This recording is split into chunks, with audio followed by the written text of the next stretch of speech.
My name is Barbara Anderson. I was raised a Catholic, but I became one of Jehovah's Witnesses when I was 14 in 1954. I married a Jehovah's Witness in 1959, and a few years later we had a son. The three of us really lived a life of godly service. And in 1982, my husband and I were invited to the world headquarters of Jehovah's Witnesses. The name of their corporation is the Watchtower Bible and Tract Society of New York. We were there for approximately 11 years. The last 3 years that we were there, I was working actually as a researcher on their history book, Jehovah's Witnesses, Proclaimers of God's Kingdom. And then I wrote 7 articles for the Awake magazine.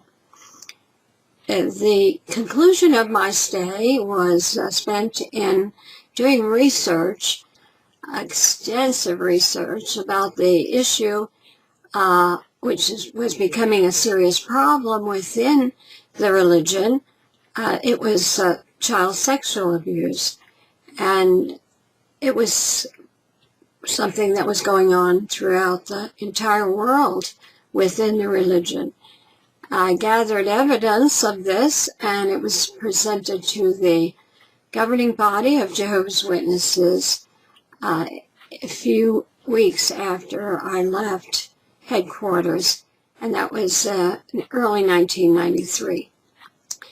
After a number of years of endeavoring to help Jehovah's Witnesses put in place good child protection policies, at the end of 1997, I quietly left the religion because I believed that Jehovah's Witnesses leaders were culpable for covering up the crime of child sexual abuse, which was committed by Jehovah's Witnesses molesters. The leaders actually covered this up because they didn't report child abuse to the authorities.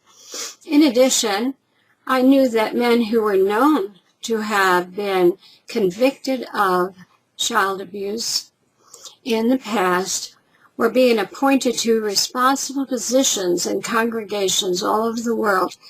They claimed repentance, but once they were in these positions, they continued molesting. In 1999, I decided to make the world aware of the Jehovah's Witnesses leaders' irresponsible and negligent behavior, hoping that this way their governing body would change some of their policies and practices that did not protect children, but protect as pedophiles. Isn't that awful? But how would I do this? Well, I decided to break the 11th commandment, thou shalt not go public.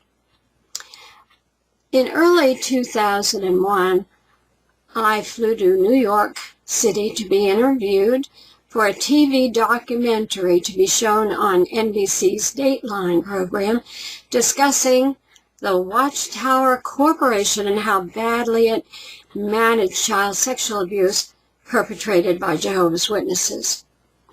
The broadcast aired May 28, 2002.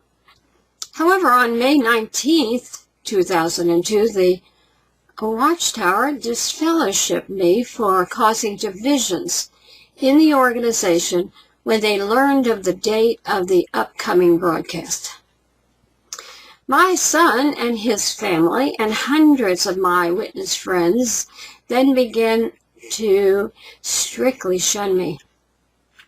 It was a cunning move by the Watchtower to actually excommunicate me before the Dateline program aired, because witnesses view disfellowship persons as being unrepentant sinners who lie about their former religion. Hence, I was generally believed to be a liar when I appeared on television. Sad to say, it's been 16 years now since I've seen my son and his wife and their children. They even kept it a secret that a second child was born to them around 2006. To this day, my husband and I don't even know her name.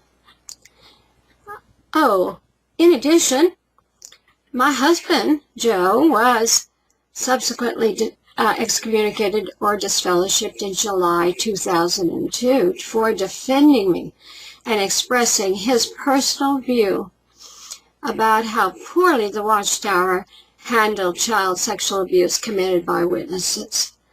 By the way, disfellowshipping and ostracism is used against any Jehovah's Witness that is critical or disassociates themselves from the religion, including child abuse victims who spoke out against how their cases were handled. So, not by any means are we alone to endure such harsh punishment. However, I've continued to give media interviews about my discoveries. In 2007, I published on my website, Watchtower Documents, court documents from 12 lawsuits filed by 16 child abuse victims against the Watchtower. I also published a lengthy commentary about the secrets of pedophilia within the religion that I learned about through those documents. By the way, the Watchtower settled those lawsuits out of court in 2007 for $12.5 million. Since then, many other lawsuits have been filed against the Watchtower. The latest one in September 2018, when a jury ruled that the Jehovah's Witnesses leaders must pay $35 million to a woman who said the church covered up her child sexual abuse. There will be more lawsuits, because for almost 50 years this religion's child abuse policies were tragically mismanaged.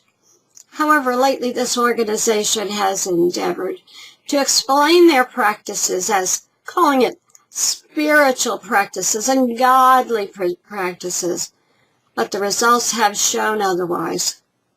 Anyway, it's a little too late to do any clarifying, as their ruthless behavior toward members done to protect their religious reputation is now being revealed to the public.